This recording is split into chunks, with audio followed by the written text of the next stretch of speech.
Is it time to throw out your LED lights and go back to using HPS lights? Some growers are doing just that. Really. Let's talk about why. But before we do, let's give a quick shout out to this video's sponsor, HLG, or Horticulture Lighting Group. That's who's lighting up my grow, so I'm proud to recommend them to you. Lights are energy for your plants, and LEDs, a light, that's going to be the most important piece of equipment in your grow. Horticulture Lighting Group has the highest quality, most efficient LEDs out there and excellent customer service. That's important. So before you buy new lights for your grow, check out the best LEDs on the market over at horticulturelightinggroup.com. While you're there, use coupon code DUDE to get hooked up. Again, horticulturelightinggroup.com, coupon code DUDE. Well, let's get back to some grow knowledge.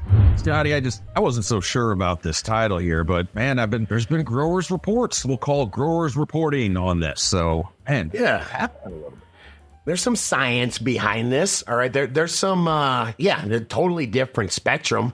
It doesn't take a genius to figure out that HPS light isn't so well balanced, makes everything look yellow. And that's because it's got a bunch of yellow spectrum. Grambo, would you hit this chart for me? This is the sun versus our Migro full spectrum LED versus an HPS. And so the sun's got that full spectrum. And now take a look at that LED, man. That LED has a lot more full spectrum than the HPS. HPS has zero blue, or close to zero blue. So that's because if you look at a photosynthetic chart, the most bang for the buck you get per photon is in the yellow, in that yellow orange range. And that's why you get so much bang for the buck out of HPS photons. Oh, and they could combine that much spectrum. That's why a grower using HID bulbs would use a metal halide. If we're looking at that spectrum for veg, you would see more blue. And they even went to a point, Hortilux had a bulb called dual something, where they tried to put metal halide and HPS in the same bulb, but they weren't very reliable to try and achieve the spectrum we're seeing here with the sun or LED spectrum. Yeah, this LED is emerging. So they figured out how to make bright white LEDs not that long ago. Now they figured out how to make UVA. They still haven't figured out how to put a lot of these spectrums in LED, but they're working on it. Should we get to what's the deal with this? Why would some people be saying when I see those spectrums that my plants, just my flowers, are just danker under HPS lights?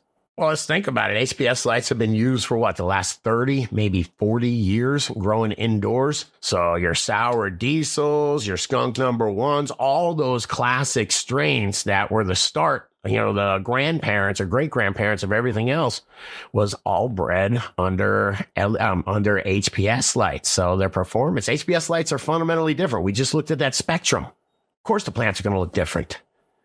So you're saying that those genetics they've been growing so long under that HID spectrum, HPS light, that you're not going to get the same flower. I figured you'd get better flower when growing LED when you look at that spectrum. You know what I mean? Grambo, thank you for that chart. If you take a look at that, you can see par is 400 to 700. Okay, that's what most of the LED lights are focusing on. Man, the HPS lights, because it's burning gas, it's not diodes, it's able to achieve a wider color range. You've got blues. You see that, Grambo? You got that picture up? 400 to 700 is the par range. The HPS gets to go outside that par range. And guess what 380 is? It's UV. Guess what 780 is? It's far red.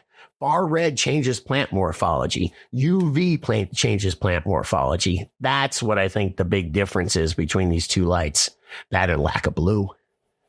So to compete, I shouldn't say to compete, but if you want to try and enhance your LED spectrum, then add UV, add UV bars, add far red. There's specific diodes if you want. And there is far red, I believe, in some, I think, like Horticulture Lighting Group's Bloom R-Spec LEDs. They do have the far red diodes. I'm going to give you a tip on this one. Look for the letters FR.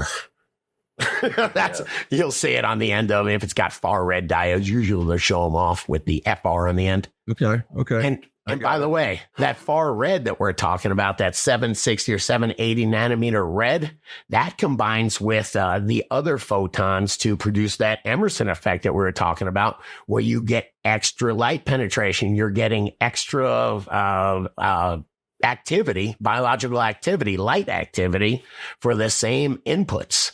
That's that Emerson effect, and it's cool. And of course, that's going to help. You know, in conclusion, how I feel about this, the efficiency of LED far outweighs HPS bulbs in most situations. Some people need heat and run HPS. I can't see many people, unless you're doing some A and B testing, which is not cheap, or you have other growers that are like, you can see, you know, what they have going on and they're swearing by it, for them to completely get rid of their LED equipment or go to HPS, not happening. And then also the amount of quality that is coming out of under LED is dank.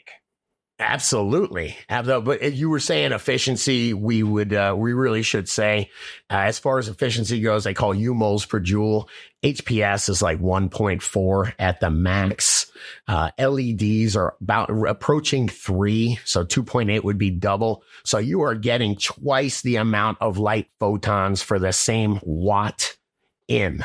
So that's a big deal. So, I would say that more photons is going to give you better performance.